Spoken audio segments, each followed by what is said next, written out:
ننګرهار کې ښایسته ماشوم الیاس مومند چا او ولې شهید کړ؟ یاد کوچنی او د مور او پلار یو زوی چا شهید کړ؟ خلک او د شهید الیاس مور او پلار څه وایي؟ السلام علیکم. د امپراتور ټي وي چینل درنو لیدونکو ستړي مه شئ.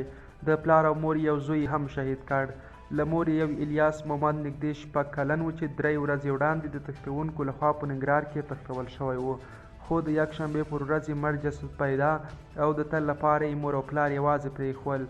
د پلار او مور یو زوی هم مړ کړ. پلار یې وایي همدا یو زوی یې لاره چې ظالمانو دغه د زړه ټوټه هم ترې بېله کړه. د الیاس مومند پلار انګار مومند کلي ته وویل زوی په ننګرهار کې د تښتونکو لخوا تښتول شوی و چې وروسته له 3 ورځو ورکېدو وروسته شکنجه شوی مړ جسد موندل شوی دی.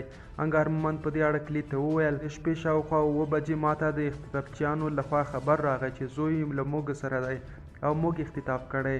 په دویم زنګ کې رانه د پیسو غوښتنه وکړه. د یکشنبې پر ورځ راته زنګ وکړه چې زوی مو په کوڅه کې درته خوشی کړی، خو ته چیغې مه وهه، زوی به دې لږ ګنګس غوندې وي خو نور جوړ دی. خو زه یې چې ورغلم په سپینې ټوټې کې تړلی و چې صحت عامې ته مو یوړو، مړ شوی و.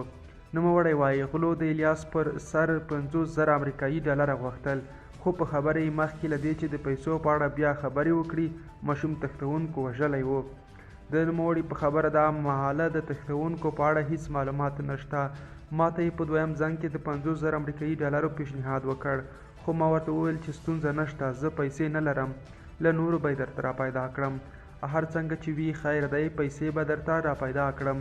منډه رامنډه به وکړم، خو ما ورته وویل چې زوی له ما سره وغږوئ، خو تر اخره یې راسره خبرې ونه کړې. انګار مومند همداراز له اسلامي امارت څخه غواړي چې د ماشوم زوی الیاس مومند قاتلین ونیسي او د قانون منګولو ته یې وسپاري. که څه هم ومو غوښتل چې د الیاس مومند او په افغانستان کې د نورو وروستیو جنایي جرمونو پر تړاو د کورنیو چارو وزارت نظر هم واخلو، خو بریالي نه شوو. په تېره کې د دغه وزارت چارواکو ویلي هڅه کوي په هیواد کې د ټولو جنایي جرمونو مخه ونیسي او د پیښو اړوند عاملین د قانون منګولو ته وسپاري. تر دې وړاندې په کابل ښار کې هم یو محصل د